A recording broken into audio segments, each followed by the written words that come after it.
This is the SparkFox Atlas wireless triple mode smart controller. One controller for all your gaming needs. Or is it? Stick around, you might be surprised at everything this controller can do. Now before we get started, I'd just like to thank Syntech for sending me over the controller for review, and just like to disclaim that I am not getting paid for this review, so I'm not getting paid to say anything. These comments and everything in this video are going to be my own. So let's jump into it. Now when you open the box, you're greeted with a manual, the controller, some batteries, and a few cables. Now the USB cables can either be used to connect to your PC for a low latency mode, or with your smartphone in two different ways. So if you have an older Android type phone, you can use the conversion cable to plug the micro USB into the phone, and then take the long cable from the remote into that conversion cable to connect your phone using that method. Or if you have one of these adapters like I got with my S10, you can plug that adapter into your smartphone and take the long cable from the remote into your smartphone. Now I actually used this method to connect the controller to my phone, and the controller seemed to work perfect as I was able to scroll through the menus as well as play a few games with it. Now you can easily connect the controller to your PC or your smartphone using Bluetooth as well, and all you need to do is actually hold the home button of the controller for 3 seconds until the Bluetooth light starts flashing. Once it starts flashing, you go into your device, so either your PC or your smartphone, and you go into the Bluetooth device manager and pair it with the controller. Now I just have to add that they do state that this works only for Android devices, and when I tried to connect the controller to an iPad and an iPhone, it was unsuccessful with wired and wireless mode, with it not even picking up in the Bluetooth menu.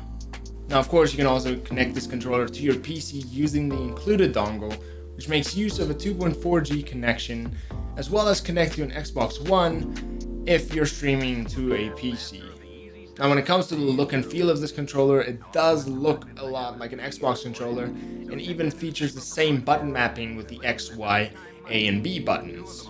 Now I am a fan of this because if you've ever connected a controller to a PC, even if you're using a PlayStation controller, the default button mapping on the games usually tend to go to the Xbox layout.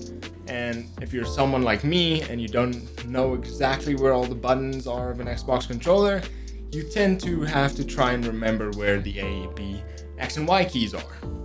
Now the weight of the controller is pretty heavy even without the batteries included, but as soon as you add the batteries in, it does have a similar weight to that of a PS4 controller, which kind of makes it feel a little bit more premium than it would have if it had absolutely zero weight. Now all the buttons actually feel really good, apart from the triggers, which feel a little plasticky, but it's not that much that it will actually bother me that much down the line. When you flip the controller over, you are greeted with the battery compartment, which is flush with the backside of the controller, unlike the older generation of Xbox controller, which used to have that little extruded back where you actually place the batteries in. Also on the back, you find this little hidden compartment at the bottom that houses the USB dongle, which is pretty cool because that's a permanent place for you to store it, especially if you travel a lot, as these little dongles can easily get lost as they are very small. Now one thing that did bother me a little is that the fact that on the box, the SparkFox logo is on the controller on the home button, but as soon as you unbox this thing, you actually see that the SparkFox logo is not on the controller, which was for me a little bit disappointing, but also isn't the biggest deal breaker, so just as a little FYI, the logo is not on the controller. What makes this controller good for me is the fact that you can use it for so many different tasks, from connecting to your phone, to your Xbox, and your PC, and all of this can be done wired or wirelessly depending on your choice or depending on your needs. To me, buying this controller is a good choice, especially for everything you're getting, and I can definitely suggest this to anybody looking for a controller for their PC or their smartphones, as it is cost effective, it feels good, it looks good, and it does exactly what it says on the box.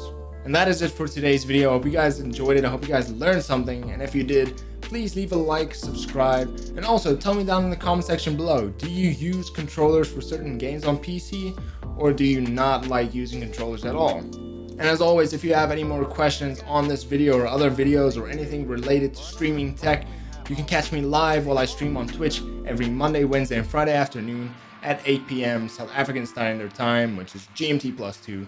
Hope to see you guys there, and until next time, cheers.